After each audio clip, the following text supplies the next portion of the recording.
రాళ్ల ఉప్పుతో ఇలా చేయడం వలన లక్ష్మీ కటాక్షం కలిగి డబ్బుకు లోటు ఉండదు. ఫ్రెండ్స్, వీడియోలోకి వెళ్ళే ముందు ప్రతి ఒక్కరూ తప్పకుండా వీడియోని లైక్ చేయండి. అదేవిధంగా జై శ్రీరామ్ అని కామెంట్ చేయండి. అమ్మవారి అనుగ్రహం కలిగితే జీవితం ఎలా ఉంటుంది, అమ్మవారు లేరు అని అనుకునే వారికి అమ్మవారు ఎలా ఉన్నారని నిరూపించారు అనే చిన్న కథ గురించి ఇప్పుడు తెలుసుకుందాం. పూర్వము చంపక దేశంలో శోభానగరం అనే పెద్ద పట్టణములో ఒక వృద్ధ స్త్రీ ఉండెను. ఆమెకు 7 కొడుకులు. ఆ 7లో 6 ఒక వ్యాపారం చేసుకుంటూ చక్కగా ధనార్జన చేస్తున్నారు. 7వ వారైన శ్రీకరుడు ఏ పని చెయ్యకుండా సోమరిపోతై సంపాదన లేకుండా తిరుగుతూ ఉన్నాడు. అందువలన అతనిని ఆ ఊరిలో ఎవరూ కూడా గౌరవించేవారు కాదు. చివరకు తనను కన్న తల్లి కూడా తనని గౌరవించేది కాదు, అతనిని హీనంగా చూసేది. సంపాదించే కొడుకులకు పంచభక్ష పరమన్నాలను పెడుతూ రుచికరమైన భోజనాలను పెట్టి వారు తిన్న తరువాత వారి ఎంగిలి విస్తరిలో ఉన్న మిగిలిపోయిన పదార్థాలను తీసి మరొక విస్తరిలో పెట్టి శ్రీకరుడికి పెట్టేది. ఆ విధంగా శ్రీకరుడు ఎంగిలి చద్ది కూడే ఆహారంగా బ్రతుకుతున్నాడు. క్రమక్రమంగా ఆ 7 అన్నదమ్ములకు పెళ్ళిళ్ళు జరిగాయి. పెద్దవాళ్ళు 6 వారి భార్యలతో హాయిగా కాలం గడుపుతున్నారు. సంపాదన లేనివాడు సోమరి అయిన శ్రీకరుడు మాత్రం ఎంగిలి తిండి తింటూ ఆ భోజనాన్నే తన భార్యకు కూడా అందిస్తూ ఉండేవాడు. ఆ అత్తగారు చూపిస్తున్న పక్షపాతమంతా శ్రీకరుడి భార్య అయిన కళ్యాణి ఒకరోజు గమనిస్తుంది. ఒక రోజున శ్రీకరుడు తన తల్లికి తనపై గల ప్రేమ గురించి కళ్యాణికి చెప్పి ఆహారం గురించి గొప్పలుగా చెప్పసాగాడు. అది విని కళ్యాణి ఉండబట్టలేక, ఓ స్వామి, మీ తల్లిగారు మీకు ఎటువంటి ఆహారము పెడుతున్నారో తెలియక ఇలా మాట్లాడుతున్నారు. చాటుగా కనిపెట్టి చూడండి, మీకే తెలుస్తుంది అని కళ్యాణి తన భర్తకు చెబుతుంది. సరే, చూస్తాను. నువ్వు చెప్పే మాటల్లో ఏదైనా తేడా వస్తే ఏం చేస్తానో చూడు అని భార్యను హెచ్చరించి శ్రీకరుడు తన తల్లి చేసే పనులన్నీ ఒక కంట కనిపెట్టసాగాడు. ఒక రోజున పెద్ద కొడుకులు 6 ధనార్జన చేసి ఇంటికి రాగానే ఆ ముసలి వారందరికీ మధురమైన మిఠాయిలు వగైరా పిండి పదార్థాలు చేసి పెట్టింది. శ్రీకరుడిని పిలవలేదు.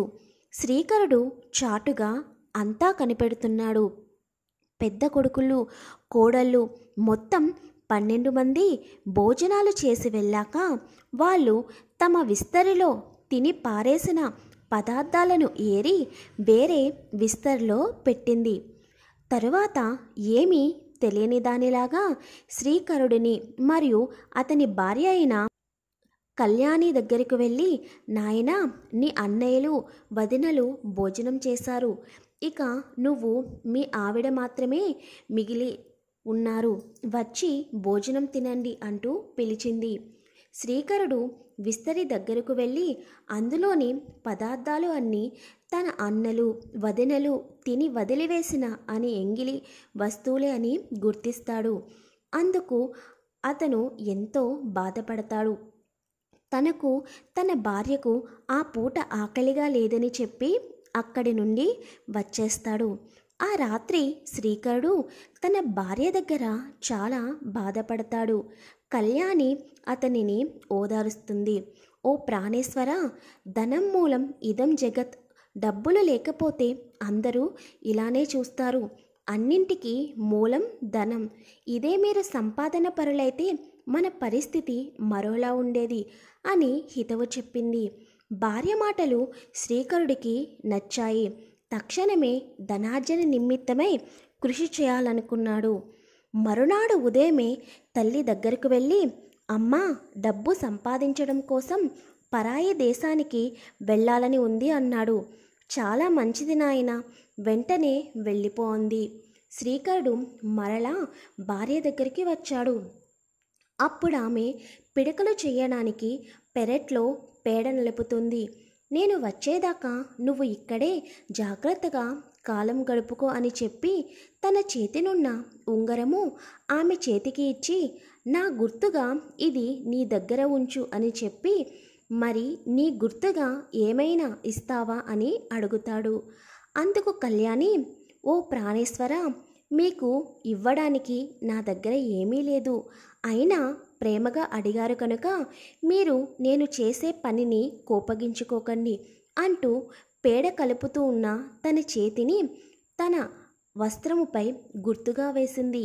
అతడు అది పేడగా కాక ఆమె ప్రేమగా అర్థం చేసుకున్నాడు. సంతోషముతో పరదేశమునకు ప్రయాణమయ్యాడు. కొన్నాళ్లకతడు పరాయి దేశము చేరి అక్కడ పట్టణమునకు వెళ్ళి ఒక వ్యాపారిని కలిసి తనకు ఏదైనా ఉద్యోగమును ఇప్పించమని ప్రాధేయపడ్డాడు. అప్పుడు ఆ వ్యాపారి మనసు కరిగి, జాగ్రత్తగా ఉండవలెను సుమా అని హెచ్చరించి శ్రీకరునికి తన వద్ద ఉద్యోగమునిచ్చెను. శ్రీకరుడు ఉద్యోగంలో చేరి ఎంత నమ్మకముగా పనిచేయసాగెను. అతని పనితనకు విశ్వాస పాత్రతకు మెచ్చుకొని ఆ వ్యాపారి శ్రీకరుడికి తన వ్యాపారంలో కొంచెము వాటా కూడా ఇచ్చెను. శ్రీకరుడు ఇంకను కష్టించి పనిచేసి వ్యాపారమును వృద్ధి చేసెను. అలా 12 సంవత్సరములు గడిచిపోయాయి. వ్యాపారము ముసలివాడైపోయెను. అందువలన తన వాటా ధనము మాత్రం తాను తీసుకుని తక్కిన వ్యాపారమంతయు శ్రీకరుడికి అప్పగించి అతడు విశ్రాంతి తీసుకునెను. శ్రీకరుడు స్వతంత్ర వ్యాపారస్తుడయ్యను. అమితమైన ధనవంతుడే సుఖముగా కాలము గడుపుచున్నాడు. ఇక్కడ అత్తవారింటి వద్దనున్న కళ్యాణి నానాటికి బాధలు పెరిగిపోయాయి. అత్తగారు భర్త వెళ్ళిన తర్వాత ఆమెను అనేక విధములుగా కష్టపెడుతుండెను. ఇంటి పని అంతయు చేయించుకుని కనీసము కొద్దిగా కూడా అన్నము పెట్టకుండా ఉండెను. అందువలన కళ్యాణి ఏమీ చెయ్యలేక అడవికి పోయి కట్టెలు ఏరి అవి అమ్ముకొని వచ్చి దానితో జీవనాధారము గడుపుచుండెను. ధనార్జనకి వెళ్ళిన భర్త ఎప్పుడు వస్తాడా, తన కష్టములను ఎప్పుడు తీరుస్తాడా అని ఆమె ఎంతో ఎదురుచూసెను. ఇట్లుండగా ఒకనాడు కళ్యాణి కట్టెలు కొట్టుకొని తలపై పెట్టుకొని వచ్చుచుండగా మధ్యలో ఆమెకు బాగా దాహం వేసింది. చేరువ గ్రామము వచ్చే వరకు ఓపికతో నడిచినది. ఆ గ్రామంలోనికి రాగానే ఒకరి ఇంటికి వెళ్ళి మంచినీళ్లు అడగబోయింది. ఆ సమయంలోనే ఆ ఇంటివారు సంతోషమాత వ్రతమును చేసుకొంచున్నారు. ఆ వ్రతమ మహిమ చూచుచు ఆమె దాహము మాటే మర్చిపోయెను. ఆ పూజ మొత్తము పూర్తయిన తర్వాత చివర్లో కథను విని ప్రసాదం తీసుకున్నది. తనకు కూడా ఆ వ్రతము చేయవలనని కోరిక కలిగినది. ఆ వ్రత విధానము అంతయు వారిని అడిగి తెలుసుకున్నది.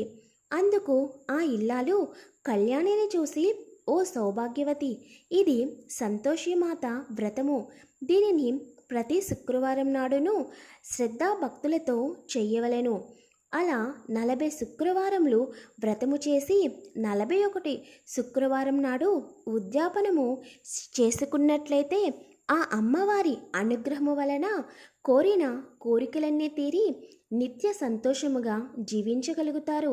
ఈ వ్రతము చేసేవారు శుక్రవారం నాడు పులుపు పదార్థమును మాత్రం తినకూడదు అంటూ నియమాలను మరియు ఉద్యాపన విధానమును చెప్పింది.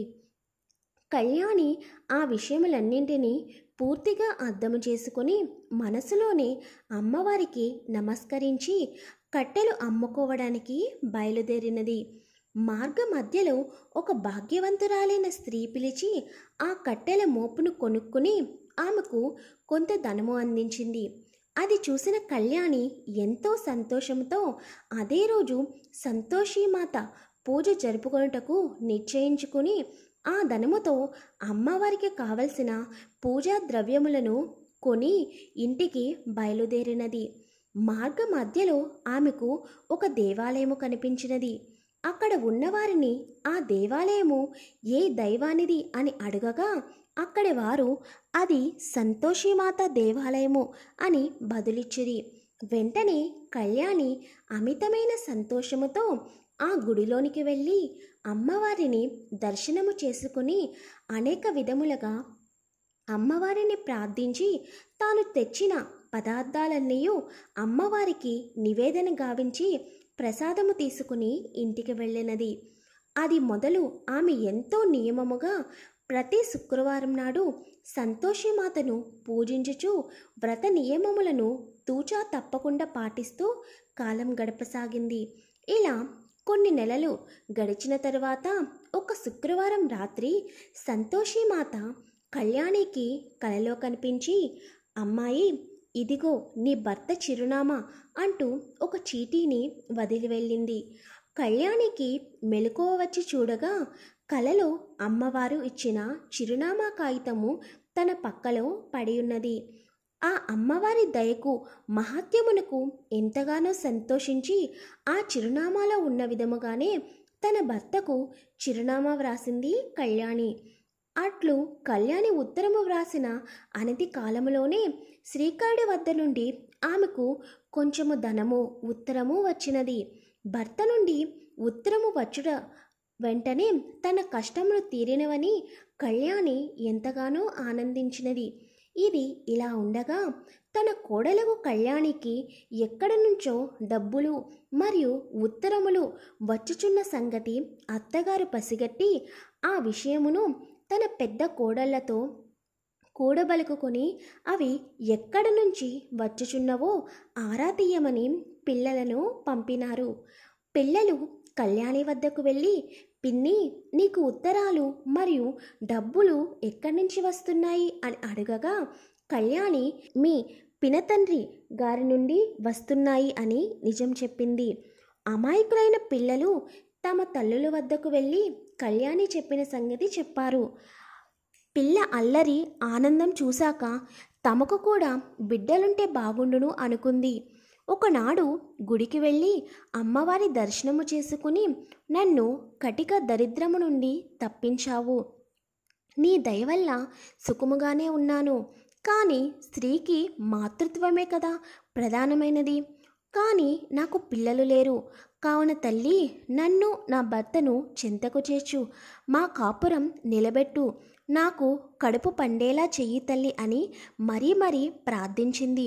ఆ భక్తురాలి ధర్మబద్ధమైన కోరికను నెరవేర్చేందుకు సంతోషీమాత ఒకనాటి రాత్రి శ్రీకరునికి బ్రాహ్మణ ముత్తైదువు రూపంలో కలలో కనిపించి, శ్రీకరుడా, నీవు వివాహితుడవు, నీకు యోగ్యురాలగు భార్యను నీ స్వగ్రామం నందు విడిచి వచ్చినావు, మరచిపోయినావు, ధన సంపాదన ఒకటే జీవితముగా కాలము గడుపుచున్నావు. ఇలా ఉంటే ఎందుకు పెళ్లి చేసుకున్నావు? నీ చెంతనే ఉండవలేనని చిలక గోరింక వలె కాపురం చేసుకోవాలని ఆ పిల్లకు మాత్రం కోరిక ఉండదా? కావున నీవు వెంటనే నీ స్వగ్రామమునకు ప్రయాణము కమ్ము, ఆమెను కూడి సుఖముగా సంసారం చేసుకొమ్ము. నేను చెప్పినట్లు చెయ్యక నా మాటలను తృణీకరించిన నా ఆగ్రహానికి గురి అయ్యేదవు సుమా అని హెచ్చరించింది. దానితో శ్రీకరుడు ఉలిక్కిపడి నిద్రలేచి కలలో కనిపించినది దేవతామూర్తి అని భావించి చేతులు జోడించి అమ్మవారిని ప్రార్థించి, తల్లి, అన్నీ తెలిసిన అమ్మవు, నా కష్టములు మాత్రము ఎరుగువా తల్లి. ఈ వ్యాపారంలో ఏర్పడిన ఇబ్బందుల వలన ఇంతకాలము కాలు కదపలేకపోతున్నాను. నా మీద దయ ఉంచి నా చిక్కులు అంతయు త్వరగా తొలగిస్తే వెంటనే నేను నా గ్రామమునకు బయలుదేరుతాను. భారము నీదే అమ్మా అని మొక్కుకున్నాడు.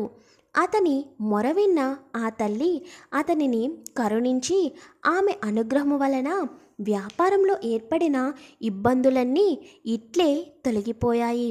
రావలసిన సొమ్మంతా చేతికి వచ్చేసింది. ఆ ధనమంతా మూట కట్టుకుని అమ్మవారికి నమస్కరించుకొని తన భార్య వద్దకు ప్రయాణమయ్యాడు. ఇక్కడ శ్రీకరుడు బయలుదేరగానే అమ్మవారు కళ్యాణికి కలలో కనిపించి, అమ్మాయి, నీ భర్త నీ కోసం బయలుదేరాడు. సరిగ్గా నీ భర్త వచ్చే రోజున నువ్వు నీ కట్టెల మోపును 3 భాగములుగా చేసి, ఒకటి నదీ తీరమున, మరొకటి నా గుడిలో పెట్టు, మూడవది నీ తలపై పెట్టుకుని నీ భర్త నీ ఇంటి వద్దకు రాగానే అతనికి వినబడేటట్లు మీ అత్తగారితో, ఓ అత్త, నా పొట్టు రొట్టెలు నాకు పెట్టు, ఆకలిగా ఉంది, నా చిప్పనీళ్ళు నాకు పొయ్యి, త్వరగా వచ్చి మోపు దింపుకో, మెడ నొప్పిగా ఉంది అని కేకలు పెట్టు అని చెప్పి అమ్మవారు కలలోనే మాయమయ్యారు. శ్రీకరుడు నదీ తీరంలో దిగేసరికి చాలా చలిగా ఉంది. ఆ చలిలో భార్య గుర్తుకు వచ్చింది. అంతలో అక్కడ కళ్యాణి వదిలి వెళ్ళిన కట్టెల మోపు కనబడింది. శ్రీకరుడు ఆ కట్టెలను మంట వేసి చలిపోగొట్టుకున్నాడు. అక్కడి నుండి తన పట్టణమునకు బయలుదేరినాడు. మార్గ మధ్యలో అతడికి ఆకలి వేసింది. చేరువలో సంతోషిమాత గుడి కనిపించింది. అక్కడ కళ్యాణి వదిలి వెళ్ళిన 2వ కట్టెల మోపు కనిపించింది. శ్రీకరుడు సంతోషించి ఆ కట్టెలతో వంట చేసి భోజనం చేశాడు. కొంతసేపు విశ్రాంతి తీసుకుని ఇంటికి బయలుదేరాడు.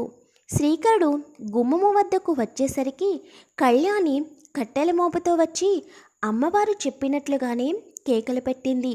శ్రీకరుడు ఆమెను గుర్తించాడు. ఆమె స్థితికి బాధపడ్డాడు. ఆమె మాటలను బట్టి తన తల్లి, అన్నలు, వదినలు కలిసి ఆమెను ఎంత కష్టపెడుతున్నారో అర్థం చేసుకున్నాడు. ఆమెను దగ్గరకు తీసుకుని కన్నీరు తుడిచి ఆమెను ఓదార్చాడు. కళ్యాణిని బాధలు పెట్టిన ఆ ఇంట్లో ఉండటం ఇష్టం లేక శ్రీకరుడు వేరే కొత్త ఇల్లు కొనుక్కున్నాడు. కళ్యాణి, అతను అందులో కాపురం పెట్టినారు. ప్రతి శుక్రవారం నాడు సంతోషిమాత వ్రతం చేసుకుంటూ ఈ దంపతులు ఎంతో ఆనందంగా జీవించసాగారు. అంతలో అమ్మవారి వ్రతమునకు ఉద్యాపన చేయవలసిన సమయం వచ్చింది. ఆ ఉద్యాపన ఎంతో ఘనంగా చేయాలనుకుంది కళ్యాణి. అందువల్ల పాత గొడవలు విస్మరించి అత్తను మరియు 6 తోటి కోడళ్లను కూడా ఉద్యాపనకు రమ్మని పిలిచింది. అయితే తోడి కోడళ్ళకి, అత్తగారికి మాత్రం కళ్యాణి మీద కోపం పోలేదు. ఎలాగో అలాగా ఆమెను కష్టపెట్టాలనుకున్నారు. ఆమె చేసే వ్రతానికి భంగం కలిగించాలని నిర్ణయించుకున్నారు. అందుకోసమని వాళ్ళు నియమం తప్పి కళ్యాణికి తెలియకుండా చాటుగా పులుపు పదార్థాలను వండిన వంటల్లో కలిపారు. అంతటితో కళ్యాణికి వ్రతభంగం అయ్యింది. వ్రత నియమాలను విరుద్ధంగా ఇంత పులుపు తిన్నందువల్ల సంతోషిమాత ఆగ్రహించింది. ఆ కారణంగా శ్రీకరుడిపై లేనిపోని అబండాలు పడ్డాయి. రాజభటులు వచ్చి శ్రీకరుణ్ణి బంధించి తీసుకువెళ్లారు. కళ్యాణి సంతోషిమాత పాదాలపై పడి విలపించింది. తన భర్తను రక్షించమని ప్రార్థించింది. పరమ కరుణామయ్య అయిన ఆ తల్లి కళ్యాణి నిర్దోషి కనుక ఆమెను అనుగ్రహించింది. అందువల్ల శ్రీకరుడు బంధ విముక్తుడై ఇంటికి చేరాడు. తిరిగి ఆ దంపతులు ఆనందముగా కాపురం చేసుకుంటున్నారు. ఒకసారి కళ్యాణిని ఆ అమ్మవారు పరీక్షించదలిచి పిచ్చి బిచ్చగత్తె వలె మారువేషం ధరించి ఓ చేత్తో బెల్లము, ఓ చేత్తో శనగలు తింటూ నోటి వెంట చొంగ కార్చుకుంటూ రాసాగింది. ఆమె నోటిపైన, చేతులపైన ఈగలు ముసురుతూ ఉన్నాయి.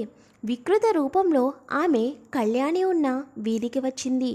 వీధిలో పోయే పిల్లలు, ఆడుకునే పిల్లలు ఆమెను చూసి రాక్షసి, దెయ్యం అని కేకలు వేస్తూ రాళ్ళు వేశారు.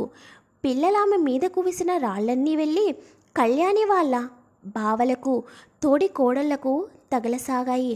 దాంతో వాళ్ళు కంగారుపడి, అమ్మో ఇదెవరో మాయల మారిది, లేకుంటే దాని మీదకు విసిన రాళ్ళు మన మీద ఎందుకు పడతాయి, మనకెందుకు దెబ్బలు తగులుతాయి అని ఆలోచించి భయగ్రస్తులై వీధి తలుపులను మూసేశారు. అది గమనించిన సంతోషిమాత ఆ ద్వారాలకేసి ఒక్కసారి చూసింది. ఒక్కసారిగా ప్రళయ మారుతంలా వచ్చిన గాలితో ఇంటి తలుపులు బళ్ళున తెరుచుకున్నాయి. ఇంటి మీద పెంకులు లేచిపోసాగాయి. ఇంట్లో వాళ్ళు ఆ గాలి విసురికి సరిగ్గా నిలబడలేక అటు ఇటు తూలిపడిపోయారు.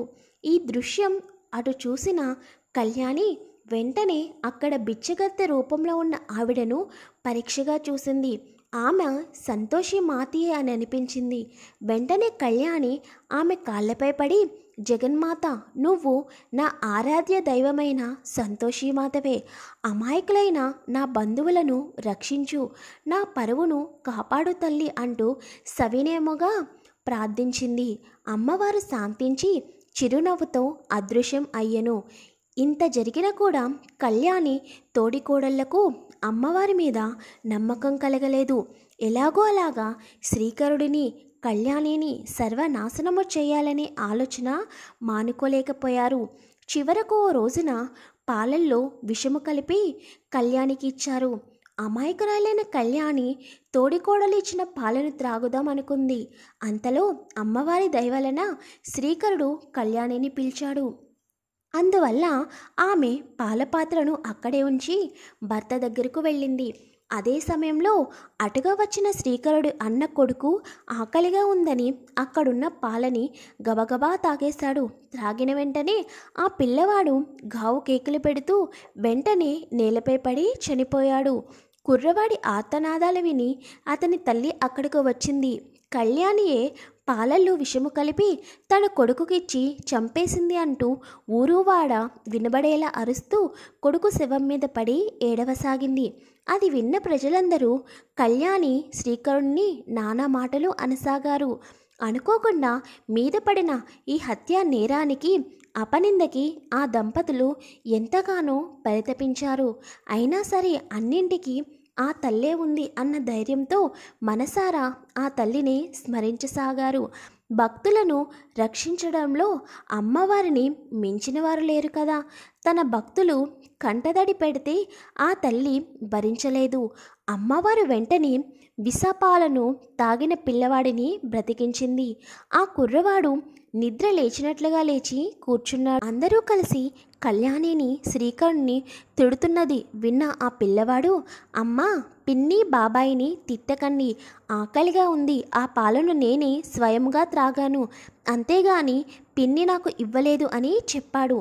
దానితో కళ్యాణి శ్రీకర్లు నిర్దోషులని తేలిపోయింది. అయితే కళ్యాణి కోసం పెట్టిన పాలల్లో విషం ఎవరు కలిపారన్నది ఆలోచించారు. దానితో విషం కలిపిన తోటికోడళ్ళు తన రహస్యం దాగదని గుర్తించి తక్షణమే కళ్యాణి కాళ్ళ మీద పడి క్షమాపణ కోరుకున్నారు.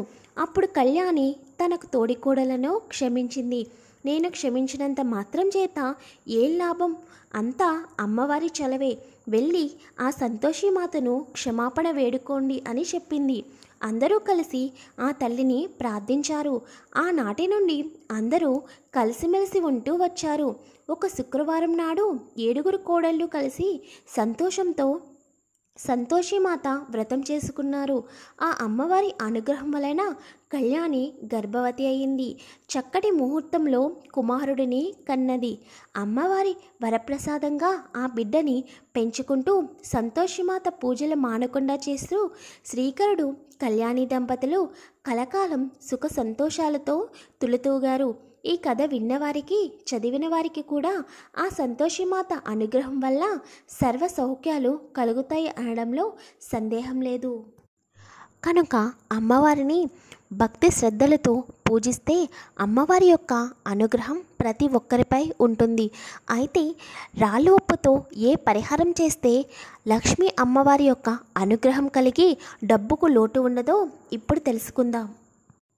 ఒక చిన్న జాడీని తీసుకుని ఆ జాడీలో ఒక పసుపు రంగు వస్త్రమును చక్కగా జాడీ అడుగు భాగాన ఉంచండి. పసుపు రంగు వస్త్రం అనేది ఎక్కడ ఉపయోగించనిది, అనగా కొత్త వస్త్రమును తీసుకుని జాడి అడుగు భాగాన ఉంచాలి.